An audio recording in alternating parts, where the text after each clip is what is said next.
Gotta talk about the First Step Act. It has passed. We're gonna get it signed. It is official. Now, when I say that, I can't say it with 100% certainty. I'm like 99.99%. Let me explain. Let me just get through this whole thing and then we get into what the First Step Act is. Now, the First Step Act was passed by the House and went to the Senate. When it got to the Senate, you had guys like Ted Cruz and others that were kind of concerned. They put some amendments in there. Now they're going to bounce it back to the House after they passed it. So the House passed it first, went to the Senate. They got some changes. Then they approved it. It goes back to the House. Now, once the House says, okay, we're good to go, which is 99.99% likely to happen, it'll go to the president, who's been waiting to sign it, and then we're in the clear. Now, to explain what the First Step Act is, if you don't know, this is criminal justice reform. It's a lot of things in here that are going to be very beneficial to the American taxpayer, to the American regular citizen, for their safety, and for people that are in jail that probably should be home. And this is for federal prisons only, not for state, city, county, local, whatever. Let's get down into it. You have the main thing here, which is the crack and the powder disparity being enforced retroactively. In 2010, Barack Obama passed a bill that says crack and powder cocaine will be treated the same when it comes to sentencing. At one point, it was 100-1. It was needed at one point in time, honestly, because of all the violence that came about as a result of the crack wars. You know, late 80s, early 90s, it was really crazy. But that's not the case anymore. People are being sent to jail with these crazy sentences that they shouldn't be.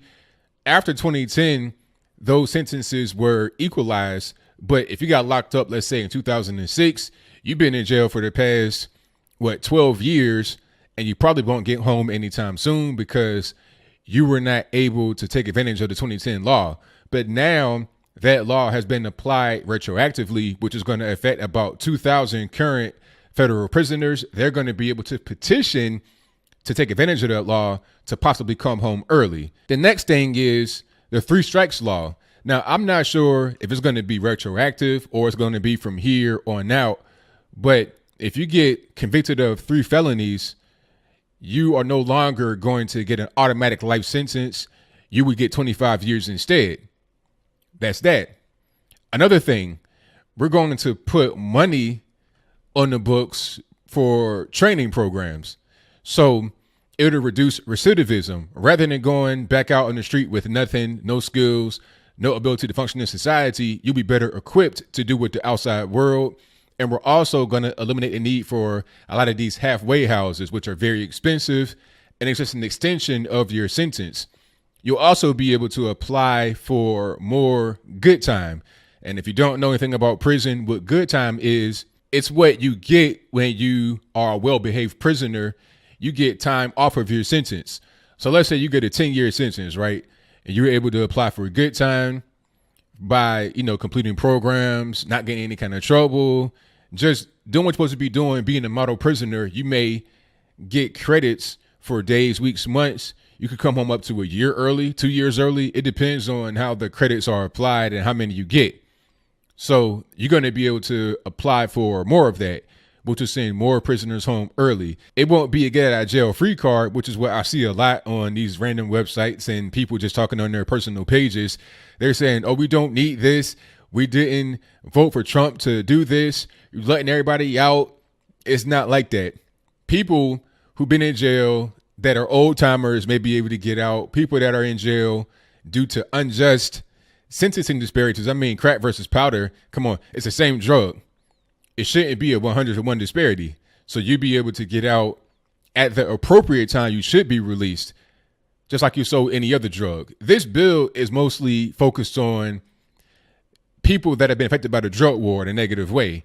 And I keep hearing all the time, people on the left and the right saying that the drug war is a bad thing. And we're trying to fix a lot of the damage that the drug war has done. So I don't really see a big issue. Some of the same people who are against the bill are also against the drug war. But for now, I digress. One more thing I see is people talking about the cost. How much is it going to cost? Is it going to help? Is it going to hurt? The CBO, the Congressional Budget Office, released a figure that says it's going to cost the American taxpayer in terms of increase to the federal deficit about $340 million over the course of 10 years. People are looking at that and saying, hey, why are we going to co-sign this bill? Why should we support this bill when it's going to cost us $340 million over the course of 10 years? But that number is really a nothing burger compared to how much it costs to house all these inmates. That same study from the CBO says that we're talking about 54,000 inmates that could be released over the course of 10 years in the federal prison system. Each inmate costs on average 30 grand a year to have in the prison. So again, like I said before in previous videos, I'm not Albert Einstein. I'm not Isaac Newton. I'm not some kind of genius over here, but basic math tells me that 30,000 times 54,000 is right around 1.6 billion with a B every year that we're spending on these inmates. So over the course of 10 years, again, not Albert Einstein, but 1.6 times 10 is right around 15 to 17 billion over the course of 10 years. So let's just say the low end, 15 billion over 10 years for all these inmates being housed. Would you rather spend 345 million or 15 billion? You tell me, which is the better use of our federal money? And like I said, this is all about federal prisoners, which means you pay it. I ain't talking about California. I ain't talking about New York. This is your money that you pay. Would you rather spend 15 billion or 340 million? Do you want to put money towards things that are actually going to reduce recidivism and make prisoners, when they become released, less dangerous? Because let's be clear, most prisoners that are going to get out as a result of this early or a little bit early or whatever are going to be released regardless of what. It may be a year or two earlier, if that, but they're going to come home. So you want a safer person that's going to be able to integrate themselves more with society rather than somebody who has no skills, no ability to do anything for themselves, and no hope for themselves. Sometimes, not all the time, because sometimes you got guys that come home and they do very well. You know, they may have had a skill prior to going to the penitentiary. They may have developed something in jail that they're able to do once they come out. But a lot of guys don't have it, and they're going to need these programs, so they're going to be less of a danger to society when they come out. That's just how that goes. So I'm glad that we got this passed. And when I say we, I mean all of you who supported it. Shout out to Turning Point USA, Candace Owens, Brandon Tatum, Charlie Kirk, and the whole squad that has been there with them. You know, a lot of us went to Capitol Hill and lobbied for this. Van Jones went and lobbied for it. This has been a bipartisan bill from the very beginning. It started with my man, Doug, I forget his last name. I want to say Jones in Georgia. I'm probably wrong, but I'll place his information in the box. And also Hakeem Jeffries from New York. Two totally different parts of the country. You're talking about rural Georgia, not too far from where I'm at right now. You know, small, 80-90% white versus Hakeem Jeffries in New York, a really multicultural place, big city, super liberal. They came together to co-sponsor this bill, and the left and the right were able to get this bill through the House, through the Senate, back to the House, now to the president. Now, what I want to know is, all these people talking about Trump's a racist, he's a bad guy. Are you going to say that now that the First Step Act has been passed? To those of you who are against the First Step Act, I have to ask you why.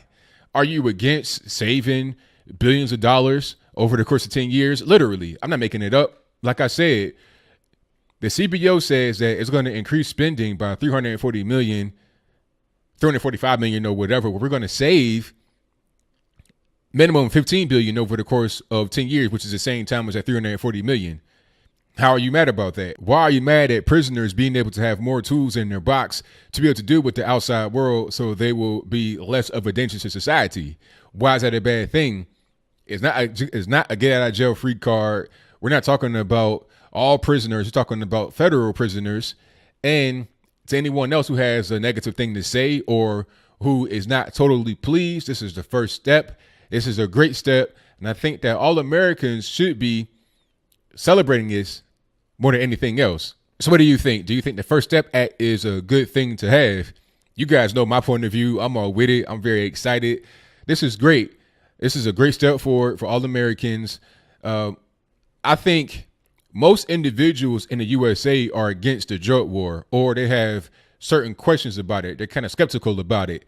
This bill really focuses on those who have been affected by the drug war that are in the federal prisons. It is a first step, and it only applies to federal prisons, but maybe other states will be able to take notice of what has happened here, and they'll be able to monitor how it works well with the federal prisons, and they can incorporate it into their own prisons to make the country safer, to spend less money, to have a more common sense approach to the way we do things in the prison system. But whatever your comments are, please let me know in the comments.